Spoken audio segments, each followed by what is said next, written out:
Fibrinogen जो होता है ये एक क्लोटिंग फैक्टर होता है, ठीक है, और इसका मॉलिक्यूलर वेट जो होता है 340 किलो डाल्टन होता है। फाइब्रस प्रोटीन है ये एक। इसका जो स्ट्रक्चर होता है alpha helical coiled coil structure देखने को मिलता है, एंड लीवर जो है वो फाइब्रिनोजन को सिंथेसाइज करता है, बनाता है। अब देखो फाइब्रिनोजन बनता कैसे है। फाइब्रिनोजन की, मान लो ये लीवर की कोई सेल है, हेपेटोसाइट है। अब इस सेल के अंदर जो है ना ये जीन के क्लस्टर्स प्रेजेंट होते हैं, FGA gene, FGB and FGG। ये 3 जीन के जो है क्लोजली जीन लिंक्ड जीन्स होते हैं ये क्रोमोसोम नंबर 4 पे। सो एक सेल के अंदर न्यूक्लियस के अंदर जो हमारा क्रोमोसोम नंबर 4 होता है सेल के अंदर, उस क्रोमोसोम 4 पे ये जीन्स जो है कैसे हैं, क्लोजली लिंक्ड जीन होते हैं ये 3 जीन। अब इस 3 जीन अपना ये जब पूरा ये क्या करेंगे, ट्रांसक्रिप्शन करते हैं, mRNA बनाते हैं, mRNA से प्रोटीन बनता है। प्रोटीन की पूरी प्रोसेसिंग वगैरह होती है, एंडोप्लाज्मिक रेटिकुलम में जाता है, गोल्जी में जाता है, तब पूरा जो प्रोटीन है उसकी पूरी टारगेटिंग होती है, प्रोटीन ट्रैफिकिंग जिसको बोलते हैं, तो वो पढ़ेंगे हम वो भी। लेकिन यहाँ पे बस ये देखना है कि हाँ ये जो 3 जीन्स है ना ये क्या बनाएंगे, 3 पॉलीपेप्टाइड चेन बनाएंगे। एक को हम बोलते हैं pre pro A alpha chain, pre pro B beta chain and pre pro gamma chain. तो ये 3 चेन जो है मिलके तैयार हो जाती है। अब देखो एंडोप्लाज्मिक रेटिकुलम के अंदर क्या हो रहा है, एक चेन जो होती है ना सिंगल चेन, वो 2 कॉइल चेन के साथ कंबाइन होती है। एक सिंगल चेन जो है वो कंबाइन होती है 2 चेन के साथ, एंड एक ट्राइमेरिक मॉलिक्यूल यहाँ पे बन जाता है। अब वो एक चेन जो होती है बी बीटा चेन भी हो सकती है, ठीक है, या फिर वो एक चेन ए अल्फा चेन भी हो सकती है। एंड देन गामा और अल्फा, ए अल्फा का डाइमर ये प्रेजेंट होगा, या गामा और बीटा और बी का डाइमर प्रेजेंट होगा। तो आप देख रहे हो यानी कि एक सिंगल चेन है, या तो बी बीटा सिंगल चेन है या फिर ए अल्फा की चेन है, एंड ये इस डाइमर के साथ कंबाइन हो रही है। तो यानी कि ये एक ट्राइमर बन रहा है टोटल। मतलब बेसिकली दोनों केसेस का क्या रिजल्ट आ रहा है, दोनों केसेस में एक हमारा ट्राइमर बन रहा है, जो कि ए अल्फा होता है, बी बीटा होता है एंड गामा होता है, ठीक है। तो A alpha B beta and gamma, so ये एक पूरा ट्राइमर बन रहा है। एंड ये 2 ट्राइमर जो है आपस में जुड़ के एक हेक्सामर एक स्ट्रक्चर बना लेते हैं, ठीक है, हेक्सामर स्ट्रक्चर बना लेते हैं। ये जो ट्राइमर्स होते हैं ये दोनों एन टर्मिनल पे ज्वाइन होते हैं आपस में, अभी हम देखेंगे कैसे। ये दोनों एन टर्मिनल पे ज्वाइन होते हैं आपस में, एंड ये एक हेक्सामर स्ट्रक्चर बना लेते हैं। वो जो हेक्सामर स्ट्रक्चर होता है ना वही किसका स्ट्रक्चर होता है, फाइब्रिनोजन का स्ट्रक्चर होता है, तो उसको हम देखेंगे।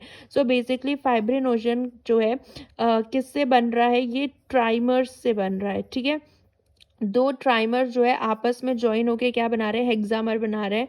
एंड इनके बीच में डाइसल्फाइड ब्रिजेस होते हैं सिस्टीन रेसिड्यूज के बीच में, एंड 29 डाइसल्फाइड बॉन्ड इनमें मिलेंगे, ठीक है, 29 डाइसल्फाइड बॉन्ड मिलते हैं। एंड इसका जो स्ट्रक्चर होता है ना उसके अंदर इनमें अनलिंक्ड ग्लाइकोसाइलेशन भी देखने को मिलता है, हाइड्रोक्सीलेटेड, सल्फेटेड, फॉस्फोराइलेटेड, मतलब सारी चीज़ें इन पे अटैच हो जाती हैं इन पॉलीपेप्टाइड चेन पे, एंड हमारा एक क्या बन जाता है, मेच्योर फाइब्रिनोजन बन जाता है। सो बेसिकली ये प्रोसेस याद रखना कि फाइब्रिनोजन की जो सेल्स है कहाँ से, ये क्रोमोसोम 4 पे जीन से ER में आता है। इसके अंदर एनलिंक ग्लाइकोसाइलेशन होता है, कैसे जो है एक चेन 2 चेन के साथ मिलती है एंड एक ट्राइमर बन जाता है, देन 2 ट्राइमर मिलके एक हेक्सामर बनाते हैं, दोनों के एन टर्मिनल ज्वाइन होते हैं। इसको हम डिटेल में देखते हैं। ये देखो पूरा ये एक ट्राइमर हो गया, ठीक है, एंड ये एक ट्राइमर हो गया। सो ये एक ट्राइमर है, ये एक ट्राइमर है, दोनों ट्राइमर के जो एन टर्मिनल होते हैं ना वो आ जाते हैं पास पास, दोनों ट्राइमर के एन टर्मिनल जो है वो ज्वाइन होते हैं, एंड सी टर्मिनल जो है वो साइड में आ जाते हैं। सो ये एक ट्राइमर हो गया एंड ये एक ट्राइमर हो गया, दोनों के एन टर्मिनल इस साइड हो गए, एंड दोनों के एन टर्मिनल जहाँ पे आते हैं ना इसको हम बोलते हैं ई डोमेन, ठीक है, एंड इस साइड में जो है डी डोमेन होता है, एंड इस वाले साइड में भी डी डोमेन होता है। अब अगर हम इसका स्ट्रक्चर थोड़ा देखेंगे, जो ए अल्फा चेन होती है ना, देखो ये जो पिंक कलर में आप देख रहे हो ना ये अल्फा चेन की हम बात कर रहे हैं, ठीक है। तो जो अल्फा चेन होती है ना, ये देखना, ये जो अल्फा चेन है, अल्फा चेन के पास जो है ये अल्फा चेन के पास ये एक फाइब्रोपेप्टाइड लगा हुआ होता है, जिसको हम बोलते हैं फाइब्रिनोपेप्टाइड ए, ठीक है। ये अल्फा चेन हो गई, अल्फा चेन के ऊपर ही ये क्या लगा हुआ है, फाइब्रिनोपेप्टाइड ए लगा हुआ होता है दोनों अल्फा चेन पे। ये अब हम एक ट्राइमर की बात करें ना, ये दोनों ट्राइमर मिलके क्या बना रहे हैं, हेक्सामर। ये पूरा एक फाइब्रिनोजन का स्ट्रक्चर हम देख रहे हैं, ये फाइब्रिनोजन का स्ट्रक्चर है, ठीक है, जो कि क्या है, एक्साइमोजन इनएक्टिव स्टेट होती है ना। तो ये देखो, ये जो अल्फा चेन है ना, इसके पास क्या होता है, अल्फा चेन के पास एक फाइब्रिनोपेप्टाइड ए प्रेजेंट होता है। ऐसी जो बीटा चेन होती है, देखो बीटा चेन जो होती है, बीटा चेन जो होती है, बीटा वाली जो पॉलीपेप्टाइड चेन है, उसके पास भी क्या होता है, यहाँ पे एक फाइब्रिनोपेप्टाइड बी होता है। इधर वाली बीटा चेन पे भी क्या होगा, फाइब्रिनोपेप्टाइड बी होगा, जो ब्लू कलर से है वो बीटा चेन है। सो बीटा चेन के पास क्या है, फाइब्रिनोपेप्टाइड बी है, तभी तो हम इसको ऐसे लिखते हैं ना, बी बीटा, यानी कि बी तो फाइब्रिनोपेप्टाइड इस पे अटैच्ड है, और चेन कैसी है, बीटा चेन है। ऐसे हम लिखते हैं ए अल्फा, यानी कि अल्फा की चेन है और ए फाइब्रिनोपेप्टाइड इससे अटैच्ड है।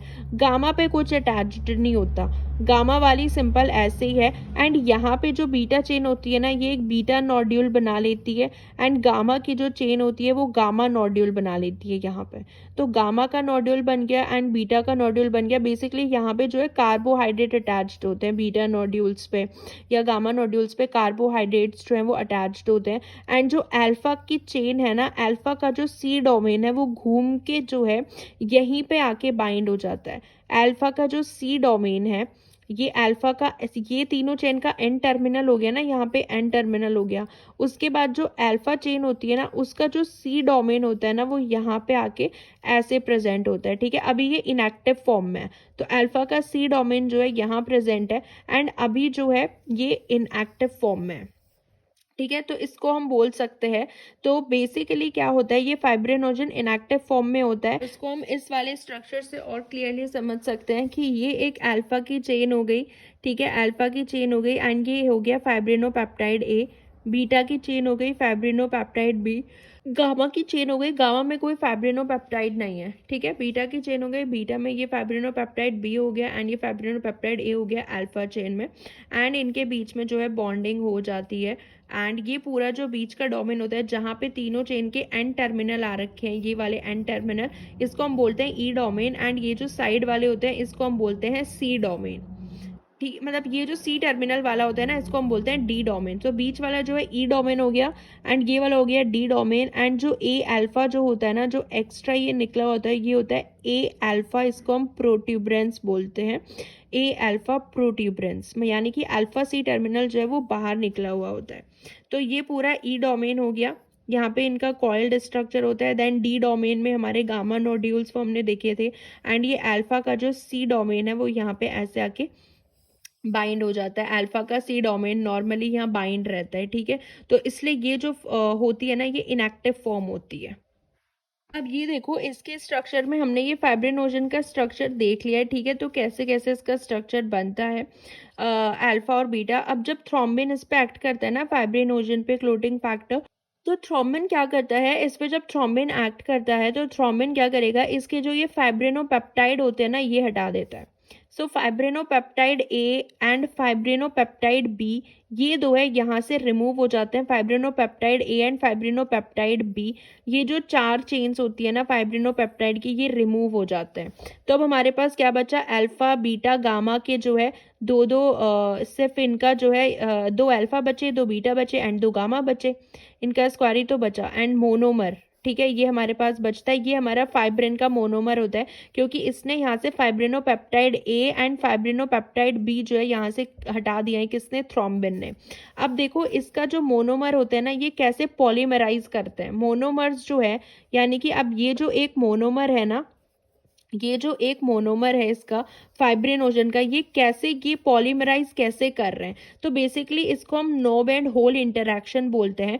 देखो, अब जो ये अल्फा के सी डोमेन थे ना, ये भी यहाँ से रिलीज हो जाएंगे, ये इधर आके बाइंड हुआ था अल्फा सी डोमेन, ये भी जो है रिलीज हो जाएंगे। लेकिन उससे पहले नोब एंड होल इंटरैक्शन होता है, जिससे जो है ये प्रोटोफाइब्रिल्स बन जाते हैं, ठीक है। नोब और होल इंटरैक्शन किसके बीच में होता है, देखो, ये जो ए के जो ये फाइब्रिनोपेप्टाइड यहाँ से हटे थे ना, ए फाइब्रिनोपेप्टाइड यहाँ से हटे थे, तो ये नॉब जैसा स्ट्रक्चर बन जाता है यहाँ पे। ठीक है, तो ये कैसा बन जाता है, नॉब जैसा स्ट्रक्चर बन जाता है ए फाइब्रिनोपेप्टाइड हटते ही। एंड जो गामा होता है ना, गामा के अंदर गामा नोड्यूल्स जो होता है वहां पे होल रहते हैं, तो नॉब एंड होल इंटरेक्शन होता है, यानी कि जो अल्फा चेन होती है, ठीक है, अल्फा चेन के जब फाइब्रिनोपेप्टाइड हट जाते हैं, बेसिकली फाइब्रिनोपेप्टाइड के हटते ही यहाँ पे नॉब जैसे स्ट्रक्चर बन जाते हैं, बीटा साइड पे भी बन जाते हैं, अल्फा साइड पे भी बन जाते हैं। तो ये जो नॉब जैसे स्ट्रक्चर होते हैं ना, ये गामा में जो होल रहता है उसमें इंटरेक्ट करते हैं, तो इसको हम बोलते हैं नॉब होल इंटरेक्शन। तो हर जगह ये नॉब होल इंटरेक्शन देखने को मिलेगा। देखो नॉब होल इंटरेक्शन, यहाँ पे भी नॉब निकल रही है एंड होल इंटरेक्शन। तो ये जो नॉब होल इंटरेक्शन होते हैं ना, इससे ये जो है पॉलीमराइज होना स्टार्ट हो जाते हैं आपस में, तो इनका पॉलीमराइजेशन होता है।